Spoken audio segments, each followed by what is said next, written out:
Nós temos uma epidemia de suicídios no mundo que cresce. Historicamente, LGBTs cometem suicídio porque estão em famílias de pais homofóbicos, por exemplo. LGBTs passam a adolescência pensando em suicídio porque ouvem a pregação na igreja, na família, que eles são monstros.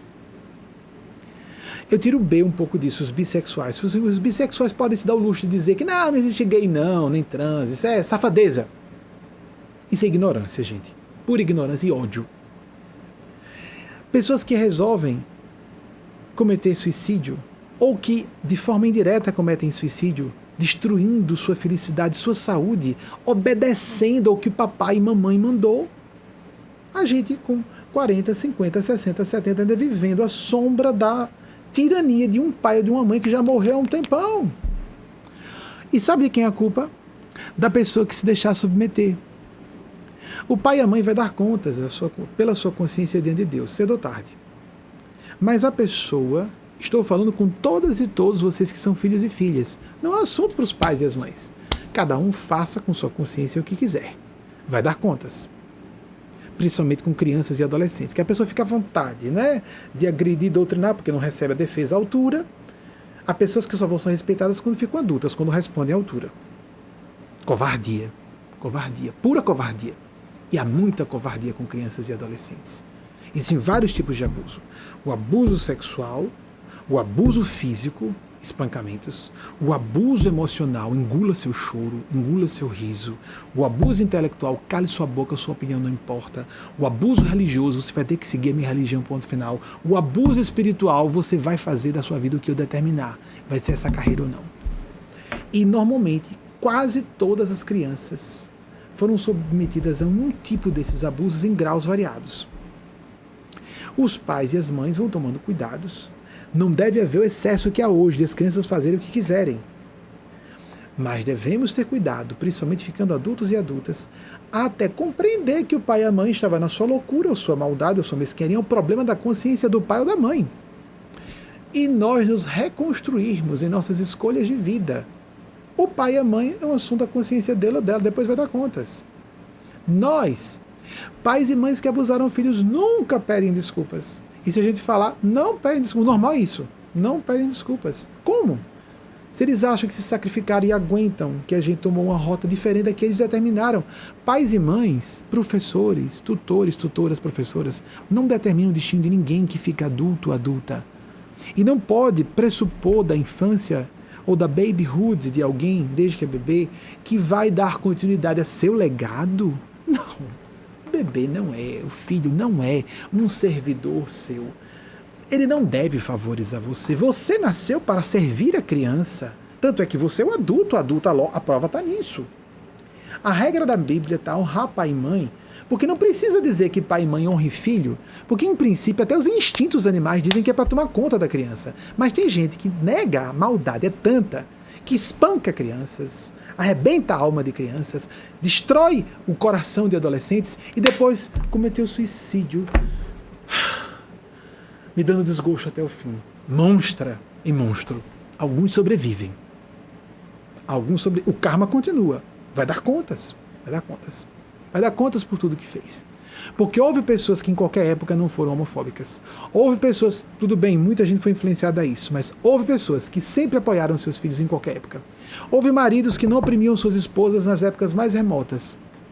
Houve gente que aboliu seus escravos. Dom Pedro II, a princesa Isabel.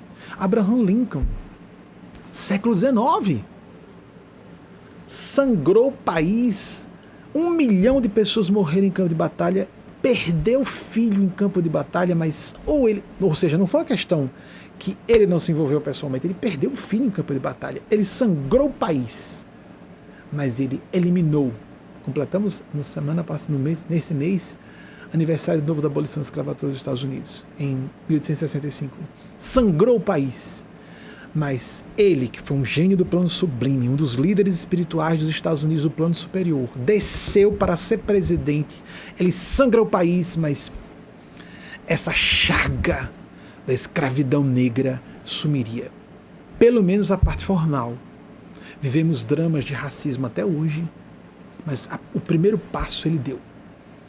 corajosamente, como um homem branco, como um homem privilegiado. Thomas Jefferson, antes ainda, quase um século antes, ele tentou colocar na Constituição norte-americana todas as pessoas têm direito à felicidade. Não, pessoas não. Pessoas incluem mulheres e negros. Homens. A palavra mulher não aparece na Constituição norte-americana, mas há rascunhos de Thomas Jefferson com a palavra pessoa. Ele sabia o que estava... Ele era um polímata. Ele sabia o que ele estava escrevendo. Mas os coleguinhas foram revisar o texto. Os coleguinhas disseram homens. Século XIX, não é? 18, amigos. Século XVIII. Podemos nos afastar parcialmente. E com o tempo, vamos dissociando. Essa pessoa abusou-me de sofrer um abuso. E aí, bem, essa pessoa não tenho mais raiva dela, apenas aproveito o que eu sofri para aprender. E eu convivo com ela na medida em que eu quiser, que eu gostar. Que eu achar válido, que eu achar construtivo. Posso até ajudar a pessoa que me violou na infância ou na adolescência a se melhorar, mesmo que ela ache que não foi vilã. Isso é um problema da consciência dela, não meu. Vocês compreendem? Vamos parar de nos sentir vítimas, que a psicologia da vítima é uma psicologia infantil. Ai, pobre de mim, fui machucado na infância, agora eu sou essa pessoa fracassada por culpa de papai e de mamãe. Não. Eugênia Spazio disse: o que potencialmente quebra uma pessoa, se não quebra, torna-a inquebrantável. Vamos, como dizem autores norte-americanos, reescrever a história de nossas vidas. Vamos fazer uma reescrita. Em vez de vítimas, heróis, heroínas. Os americanos adoram dizer heróis e heroínas. Sobreviventes. Pessoas que têm cicatrizes bonitas de campo de batalha. O orgulho das cicatrizes. Podemos, então, se sofremos muito, ter mais empatia com o sofrimento de outras pessoas. Da minha parte, na condição de alguém que atravessou os anos 1970 e 1980 no Nordeste brasileiro, gay e médio, num ambiente que não se falava, quase não se podia falar sobre o assunto, nenhum nem outro, absolutamente, lugar nenhum, nem na cultura e na mídia, posso dizer a vocês, foi uma bênção, em retrospectiva, não na época. Na época foi um pesadelo mesmo, foi purgatorial, foi de arrebentar sistematicamente, dia sobre dia. E vocês se lembram, né, da perspectiva de uma criança, de um adolescente? Como tudo é lento, como tudo passa devagar. Era atravessar, era como se fosse um corredor de fogo, e estávamos sempre torrados vivos, dia após dia, porque nós éramos vistos como monstros para a religião, para a sociedade, para a família. Diziam que para Deus nós éramos aberração.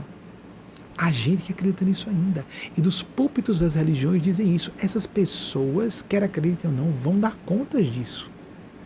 E as perversões, os desequilíbrios, os suicídios, os distúrbios mentais começam a surgir.